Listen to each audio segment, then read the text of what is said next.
Including a new report from the Bureau of Labor Statistics revealing that the U.S. added 500,000 fewer jobs in 2018 and at the start of 2019 than previously announced.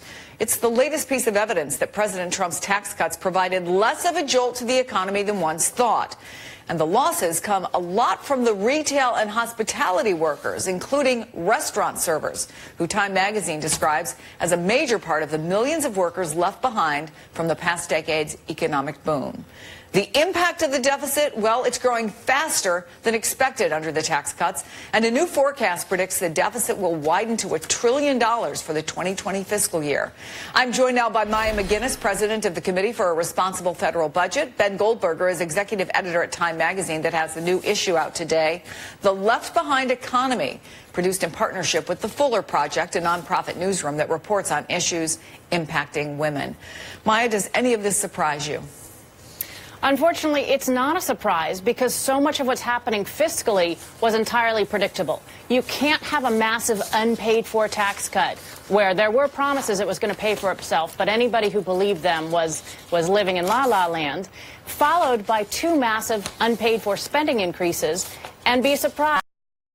National debt is growing at a pace that is really unprecedented when the economy is this strong. And you layer that against this article in Time magazine, but this has real profound effects on American workers, particularly the most vulnerable. And as we may be heading into a recession, all of these problems, these fiscal problems, these economic problems, are going to become much, much worse. And with kind of a broken political environment where we can't seem to get anything done, the hopes for fixing them and getting out ahead of the problems really has me incredibly concerned. The jobs revisions do, it's fair to say, still point to an overall healthy job market. But as you point out, Ben, in Time's cover story, service jobs are expected to grow. They're the ones that are expected to grow in the coming years. And, quote, waitresses are emblematic of the type of job expected to grow most in the American economy in the next decade. Low-wage service workers with no guaranteed hours or income. And the numbers, they tell the story. The average annual wage for example, personal care aides, a growth place, $24,000. Food prep, wait staff, about $21,000, a little over $21,000. And all of this as jobs that pay an awful lot more, manufacturing, are going away. Is this what we're left with?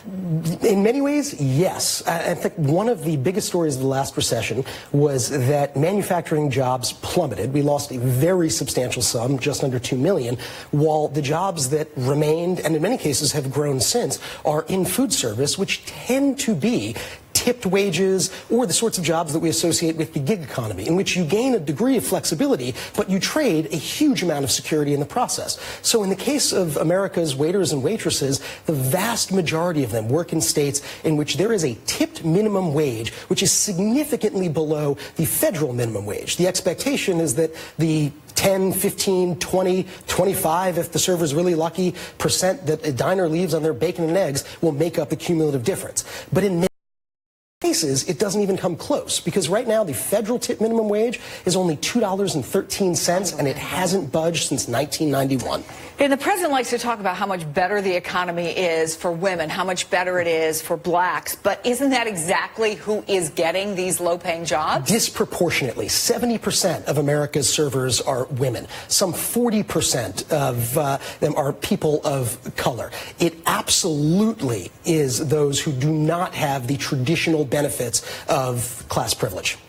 Maya, the president was asked about the possibility of a recession yesterday, and I just want to play for folks what he had to say. The fake news, of which many of you are members, is trying to convince the public to have a recession. Let's have a recession. The United States is doing phenomenally well. Look, nobody wants a recession, let's just say that. Nobody's, angling for a recession. And frankly, the president's approval numbers on the economy are stronger than in almost anything else. They may be his highest numbers. But what are the warning signs you see, Maya?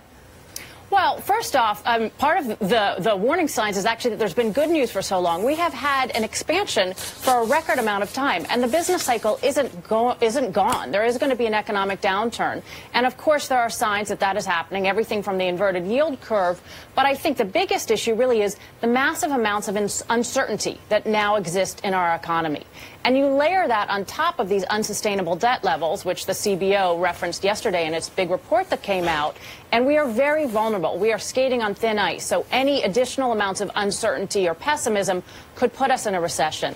On top of the immediate risks of a recession, which I do think are likely to happen just because of the normal business cycle, you also have the fact that economic growth is going to be lower in this country going forward than it has been in the past because of the aging of the population. This is something we have known about, we've failed to address, and so we have challenges on a number of fronts, from helping to grow the economy to also dealing with these important issues of mobility and income insecurity.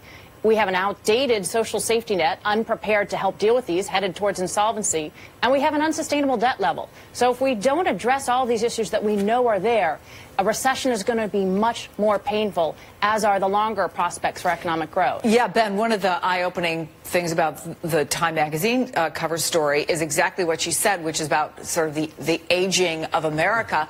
If you're a waitress, the chances of you having a fabulous retirement plan are very, very, very low. And if you don't have enough money to live on while you're working, how are you going to live at 70 or 75 if you want to retire? That's a really good question. The odds of you having a fabulous retirement plan are virtually non-existent. There are some efforts to sort of professionalize the industry, but on the whole, it has always been thought of in many ways as supplemental work, something that people did part-time or to help get through school. It wasn't perceived as a full-time career, and as a result, people don't have the benefits that we associate with traditional white-collar work. It's a great cover story. People should read it in Time magazine. Ben